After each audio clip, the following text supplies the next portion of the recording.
I have spoken to soldiers who are saying that this counteroffensive is not some kind of a sports or social media event and that people are risking their lives, they're doing what they can, but there are just several challenges and obstacles for the Ukrainian soldiers at this point.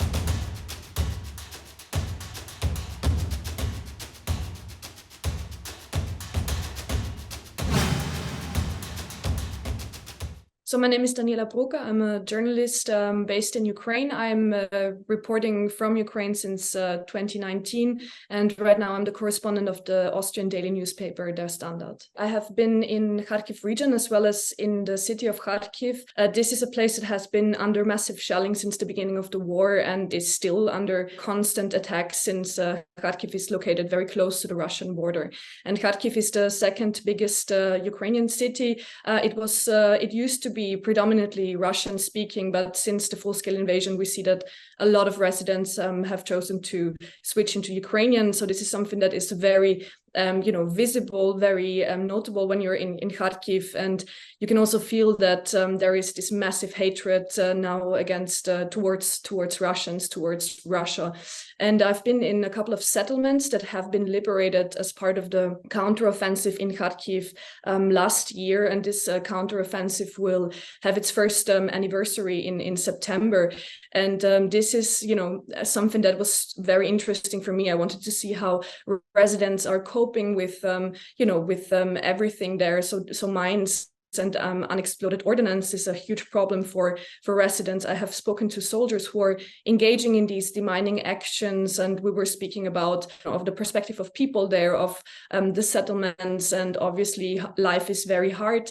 There are some people who are returning to those villages, but so far, according to the demining team that I have been interviewing, only one of the former occupied settlements is now completely demined, and that is a place very close to the city of Kharkiv, where there will be soon starting some restoration works, and they are trying to rebuild some of the houses, because obviously that is something that you still see in this region. It's this massive destruction. You still see all the gas stations, but also just civilians' homes who are basically who have been shelled, who have been basically not. It's a place where people are not able to live there anymore.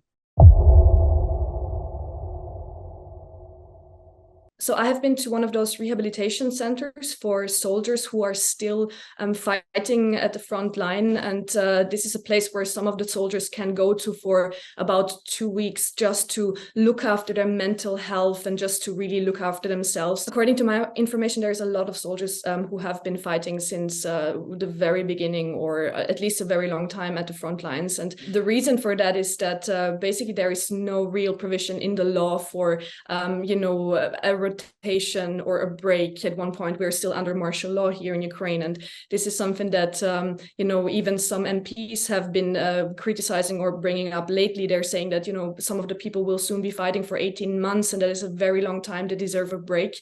But then at the other hand, you hear that, Ukraine is simply lacking the amount of capable, trained soldiers at this point to be able to let all of those people rotate who are at the front line right now. And I had the chance to speak to one man who has been at the front line since March 2022. And this was basically the first time since he, was in a quiet, a rather safe place. And it was very interesting to speak to those men who are just visibly tired, who say that they are tired, obviously. And there has been another man who has been injured in Bakhmut recently, who said that he plans to go back to the front line. So you hear those different reasons why people are fighting. There have been some men who have been obviously drafted, and some have, joined the fight voluntarily. But I think what is very clear from those conversations is that there is basically no light at the end of the tunnel for those soldiers. They have to go back to the front line, and they are saying that, every day we're losing comrades.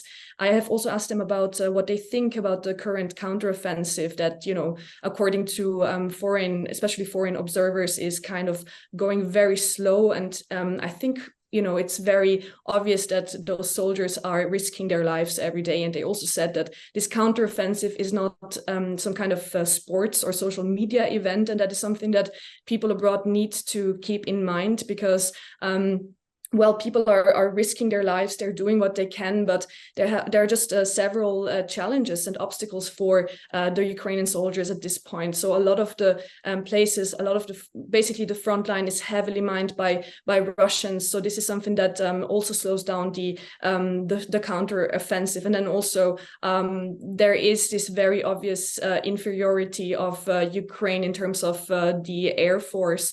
So right now, everyone is really waiting for the F-16 fighter jets to arrive, and this is something that gives soldiers hope. But also, you can clearly see that well, there would be a need of more of those recovery centers that allows people to just get a break for some time. The soldiers that I was talking to, they were saying that if you are at the front line, you just don't feel the impact of those weapon deliveries that have arrived in Ukraine so far, because you're only fighting, in one specific place, and it really doesn't change your own situation so far. But they said that the F-16 fighter jets, they really obviously could have an impact on the Ukrainian counteroffensive, because that is something that Ukraine is missing a lot. And it's important not to forget that this front line is about 1,000 kilometers long, right? And additionally, you also have the border that Ukraine shares with Russia, that some are also basically calling a front line, even though it's not an active front line in a way that we can see it in Donbass, for example, or in the southern part of the country. But what I see is that there isn't a very big euphoria if there is a liberation of a small village, but there isn't this big disappointment either if the counteroffensive doesn't go as fast as many people hoped it would, because people do know how hard this fight is for everyone involved, and also for the families, of course, of the soldiers. So right now, I do see that people are obviously hoping. They are still expecting that Ukraine will win, that they will regain the full territory of Ukraine. That is something that I hear from people here. And this is also something that the soldiers are telling me, that they are going to fight until, Ukraine wins. But people are tired. There is this huge fatigue. Ukrainians never wanted this war in the first place, but they are the ones who suffer the most from it, because the war is still being carried out mostly on Ukrainian territory so far.